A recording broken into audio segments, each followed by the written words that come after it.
This here is the San Diego Zoo. It is famous for having a rather extensive bird collection. In this documentary, we will try and look at some of the more interesting behaviours of these birds concerning how they breed.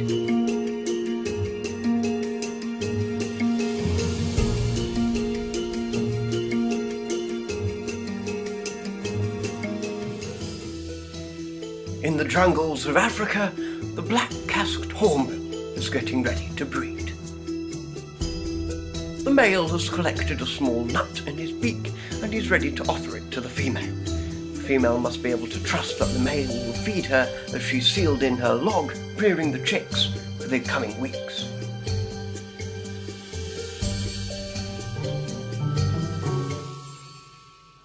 In white-faced whistling ducks, it is not nuptial gifts, but mutual preening which seals the deal.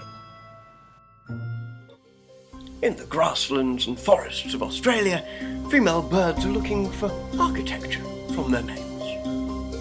This here is the bower of a fawn-breasted bowerbird. Native to Australia, the male has built this eloquent structure in order to attract the females. He plants it with these wonderful little leaves and hopes that the female will come and visit and that he'll be able to mate with her. How exciting! The male spends time carefully tending to his bower, making sure that no stick is out of place. Other birds can come along and destroy his bower so that they may try and have more success with the females themselves.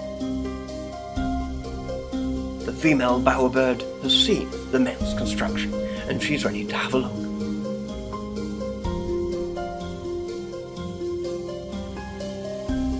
It's not good enough, it seems. Some females don't require architecture, just elegant costumes. This is the magnificent bird of paradise, and like most birds of paradise, it's found only on the island of New Guinea. This is a juvenile male, as he's yet to develop the full green sheen on his breastplate. The female is a rather drab-looking bird, but it's her choosiness which has shaped these males to become some of the most beautiful birds on the planet. The male is ready to display.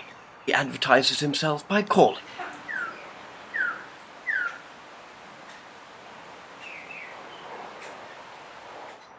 She's ready to watch.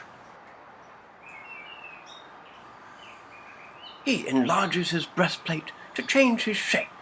This, apparently, is irresistible to the females.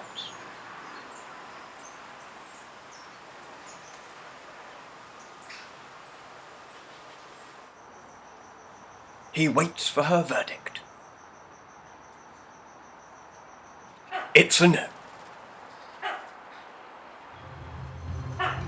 In Southeast Asia, the Blythe's tragopan has an area of bare skin which unfurls to reveal a lappet, which he uses in order to display.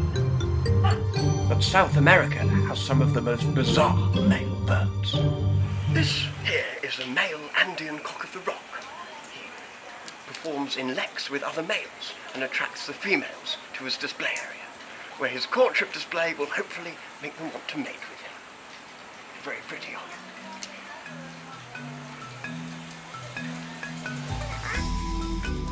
The males gather together and are so interested in competing with each other that sometimes females can almost go unnoticed. The display is very loud and flamboyant, and surely the males are exposing themselves to predators, but maybe that's what the females want to see.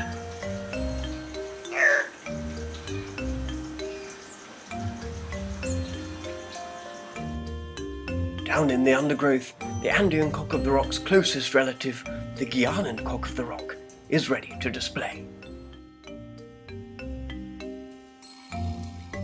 As with the Andeans, the Guianan males play no part in the rearing of the young, and the females must do it entirely by themselves. However, in Australia, cooperation between paired birds is key. Here, finches of many species gather together to feed on seed and small invertebrates.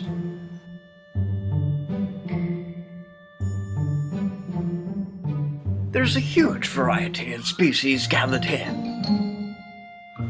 The plum-headed finch, the long-tailed finch, the blue-faced parrotfinch, starfinch, and the Gouldian finch.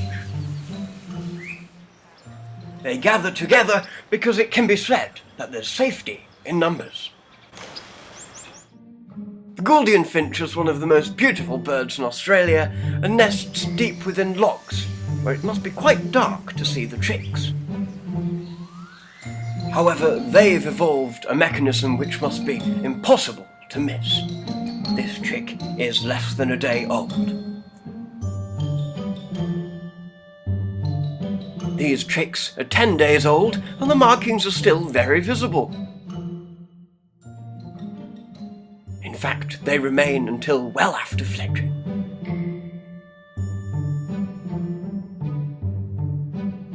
So it can be seen, through the work of San Diego Zoo, we were able to discover a lot more about many of these very exciting birds.